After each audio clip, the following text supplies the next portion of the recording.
আমি তাদেরকে হিন্দিতে কথা বলতে শুনেছি, কারণ আমি কখনো বাঙালিদের মধ্যে সহজে শুনি না, কিন্তু আমি সেটাই শুনেছি।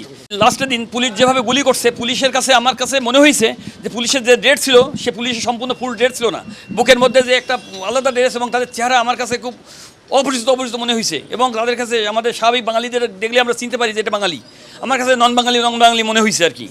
তো সুতরাং আমার মনে হয় যে আপনাদের মিডিয়ার মাধ্যমে আমি আমার মানে বিনীত অনুরোধ করছি যে আমরা এই জিনিসগুলো একটু মানে আপনাদের কাছে বিচার দিলাম যে আমরা কারাই কাজটা করলো। আমার মনে হয় আমাদের বাঙালিরা এত নিষ্ঠুর হতে পেরেছে বলে আমার মনে হয় না, এবং এটা বাইরের লোকজন আছে বলে আমি মনে করেছি। আমি তাদের দেখে মনে হয়েছে যে তারা আমাদের দেশের সব লোক আমাদের দেশের নয়। তাদের কথাবার্তা আমি হিন্দিতেও কথা বলতে শুনেছি, আমি তাদেরকে হিন্দিতে কথা বলতে শুনেছি, কারণ আমি কখনো বাঙালিদের মধ্যে সহজে শুনি না, কিন্তু আমি সেটাই শুনেছি। হ্যাঁ, তো আমি আপনাদের কাছে বিনীত অনুরোধ করব যে আমরা এটা যাচাই বাছাই করবেন, এবং যাচাই বাছাই করে আমরা সঠিক জাতির কাছে আমার ছেলে সুষ্ঠু বিচার চাই, এবং এটা যাচাই বাছাই করে জাতির কাছে সুষ্ঠু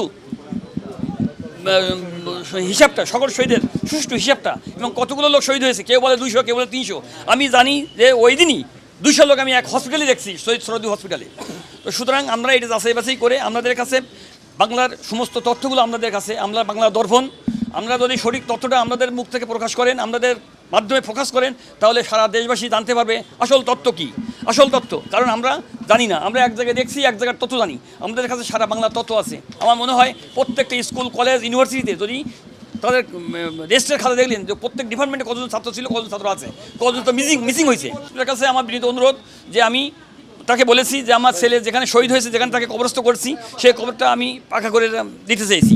উনি বলছেন যে আমি সর্বোচ্চ চেষ্টা করব, আর আপনাদের মাধ্যমে আমি মাননীয় স্বরাষ্ট্র উপদেষ্টার কাছে আবারও পুনরায় মানে আমার অভিব্যক্তি ব্যক্ত করতে চেয়েছি যে চাই যেটা আমার শহীদদের ছেলের কবরটা যেন শহীদ পাকা করে দেওয়া হয়, এবং কবরস্থানটা শহীদ তার নামকরণ করে দেওয়া হয়, এটা আমি বিনীত অনুরোধ করছি। আর আমি আমার দ্বিতীয় কথা আমি যেটা বলছি যে শহীদের যে গেজেট হবে, সেই গেজেটে যেন আমার ছেলের দ্বিতীয় স্থানে আমার ছেলের নাম থাকে। আমি আবু সাইদ যেহেতু প্রথম শহীদ হয়েছে, আমার ছেলে দ্বিতীয় মানে শহীদ হিসেবে আমার ছেলে যেন গেজেটে দ্বিতীয় নাম থাকে, এটা আমি আপনাদের কাছে বিনীত অনুরোধ করছি। মাননীয় স্বরাষ্ট্রমন্ত্রী মহোদয়ের কাছে আমি আকুল আবেদন করছি, এবং আপনাদের মাধ্যমে আমি পুরো দেশবাসীর কাছে আমি এটা আমার আকুল আবেদন। উনি বলছেন যে আমি সর্বাঙ্গীন সহযোগিতা করবো, যেটা করণীয় আরও কিছু করবেন বলছে যা করণীয় আমি সবটি করবো আপনার জন্য, এটা বলছেন। ছেলের নাম নাসিব হাসান দিয়ান, ও হলো আমি মিনিস্টার অফ এগ্রিকালচার আছি, ও হলো ইন্টারমিডিয়েট ফার্স্ট ইয়ার সায়েন্স বিভাগের ছাত্র ছিল। উপদেষ্টা মহোদয় বলছেন যে আপনার ছেলের জন্য যা করণীয় সবটি করবো আমরা। উনি খুব আফসোস করছেন, উনি খুব দুঃখ পাইছেন, উনি বলছেন যে এটা খুবই ঘৃণিত, এবং খুব উনি কেঁদে ফেলছেন, এবং উনি বলছেন যে আমি যা করণীয় সবটি করবো।